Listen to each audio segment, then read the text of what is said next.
Kamu pernah nggak sih buka HP, cuma mau cek satu notifikasi, 40 menit kemudian, kamu masih asik scroll TikTok? Kalau iya, selamat.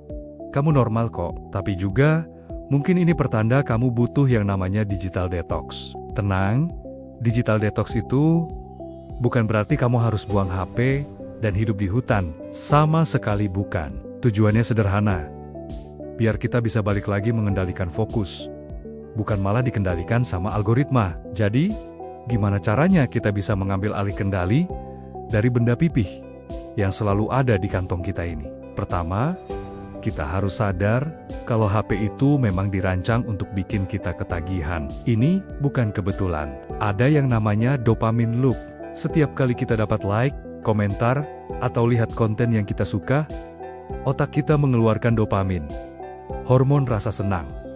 Karena rasanya enak, kita jadi pengen lagi dan lagi. Belum lagi notifikasi yang sengaja dibuat biar kamu merasa FOMO, alias takut ketinggalan. Suara ting itu seolah memanggel-manggel. Hei, ada yang baru nih, cek dong. Ditambah lagi, fitur infinite scroll yang bikin jari kita nggak bisa berhenti menggulir ke bawah. Rasanya selalu ada hal baru yang menarik. Padahal, isinya mungkin mirip-mirip aja. Lalu, ada personalisasi. Algoritma tahu persis apa yang kamu suka. Jadi yang disajikan ya, konten-konten yang bikin kamu terus penasaran dan pengen lihat lagi. Bagi Gen Z dan milenial, HP itu udah kayak teman hidup. Tapi, bayangin deh, punya teman yang setiap 5 menit sekali, selalu memotong pembicaraanmu, dan mengalihkan perhatianmu. Nyebelin kan? Nah, itulah yang HP lakukan pada fokus kita. Oke, terus apa dampaknya kalau kita kebanyakan main HP? Ternyata cukup serius. Yang paling terasa adalah fokus kita jadi gampang pecah. Susah banget buat konsentrasi dalam waktu lama. Pola tidur juga bisa berantakan. Karena cahaya biru dari layar HP menghambat produksi hormon tidur. Akibatnya, mood jadi gampang naik turun, kita jadi lebih mudah cemas, dan overthinking. Pernah nggak ngerasa susah banget buat mulai kerjaan atau ngerjain deadline? Bisa jadi itu karena otak kita udah terlalu terbiasa dengan hiburan instan dari HP. Konsentrasi jangka panjang kita pun menurun. Dan ini bukan cuma teori loh. Beberapa penelitian menunjukkan bahwa screen time yang tinggi membuat otak kita kesulitan untuk tetap fokus lebih dari 8-12 menit. Bayangin, cuma segitu doang rentang perhatian kita. Nah, disinilah konsep digital detox masuk. Sekali lagi, digital detox itu bukan soal menjauh total dari teknologi. Anggap saja, ini sebagai cara untuk mengatur ulang hubungan kamu dengan HP. Tujuannya apa? Biar kamu bisa lebih fokus, energi mentalmu kembali pulih, hidup jadi lebih tenang, dan waktumu nggak habis cuma buat scroll-scroll nggak jelas. Ibaratnya, kamu bukan putus dari HP, tapi lagi ambil relationship break yang sehat untuk kebaikan bersama. Gimana cara memulainya? Kita butuh cara yang realistis, bukan yang bikin tersiksa. Pertama, matikan 80% notifikasi kamu. Ingat, notifikasi itu bukan informasi, tapi interupsi. Matikan notifikasi dari Instagram, TikTok, Marketplace, game, bahkan grup WhatsApp yang nggak terlalu penting. Sisakan hanya untuk panggilan telepon atau pesan dari orang-orang terdekat. Kamu bakal kaget betapa tenangnya hidup tanpa gangguan ting setiap saat. Kedua, pindahkan HP dari jangkauan saat kamu perlu fokus. Out of sight, out of mind.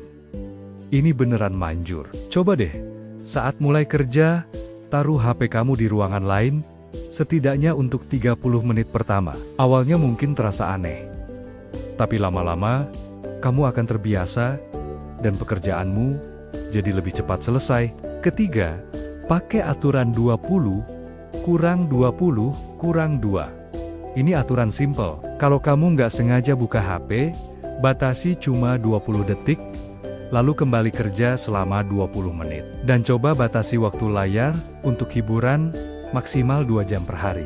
Dengan begini, kamu tetap bisa menikmati media sosial tanpa kebablasan. Keempat, coba lakukan digital sabat. Pilih satu hari dalam seminggu, misalnya hari Minggu, untuk meminimalkan penggunaan HP. Bukan berarti nol sama sekali, tapi gunakan hanya untuk urusan yang benar-benar penting. Gunakan hari itu untuk melakukan hal lain yang kamu suka, seperti baca buku, olahraga, atau ngobrol langsung dengan keluarga dan teman. Kelima, ganti kebiasaan buka HP dengan aktivitas pengganti. Keinginan buat scroll itu sering muncul karena kita bosan atau nggak tahu mau ngapain. Jadi, biar nggak kagok, siapkan aktivitas pengganti yang konkret. Misalnya, setiap kali kamu pengen buka HP, coba jalan kaki 10 menit, baca 1 halaman buku, bikin teh, merapikan meja, atau sekadar stretching selama 2 menit. Kalau ada penggantinya, keinginan buat buka HP bakal jauh berkurang. Keenam, ini cheat yang paling efektif. Gunakan mode grayscale. Ubah layar HP kamu jadi hitam putih. Kenapa? Karena otak kita secara alami kurang tertarik pada warna monokrom. Warna-warni ikon, aplikasi yang menarik itu tiba-tiba jadi kusam. Hasilnya, keinginan untuk scroll bisa berkurang drastis. Coba aja sendiri. Terakhir, pasang timer di aplikasi yang paling sering kamu buka, seperti Instagram atau TikTok. Banyak aplikasi sekarang punya fitur untuk memberikan pengingat kalau kamu sudah melewati batas waktu yang kamu tentukan. Ini seperti punya asisten pribadi yang mengingatkanmu, udah kelamaan loh, waktunya berhenti. Terus, apa ini semua beneran bisa mengubah hidup? Jawabannya, iya banget. Tanpa gangguan HP setiap 5 menit, kamu akan melihat perubahan yang nyata. Fokusmu akan meningkat tajam, produktivitasmu melesat, dan tidurmu jadi lebih nyenyak. Mood kamu juga akan jauh lebih stabil, karena kamu nggak terus-menerus dibombardir informasi dan perbandingan sosial. Kamu akan merasa lebih hadir dalam kehidupan nyata, dan bahkan kreativitasmu bisa kembali muncul. Banyak orang yang mencoba detox selama 7 hari saja, sudah merasa seperti otaknya di-upgrade. Intinya, aku bukan menyuruh kamu hidup tanpa HP. HP itu alat yang sangat powerful. Tapi ingat, HP tetaplah alat, bukan bos yang mengatur hidupmu. Kita yang harus memegang kendali. Jadi, tantangan buat kamu hari ini, coba lakukan digital detox pertamamu selama 24 jam. Kalau kamu berani ikutan tantangan ini, coba tulis di kolom komentar. Aku mulai digital detox. Terima kasih sudah menonton. Sampai jumpa di video selanjutnya. Semoga fokus kamu bisa balik 100%.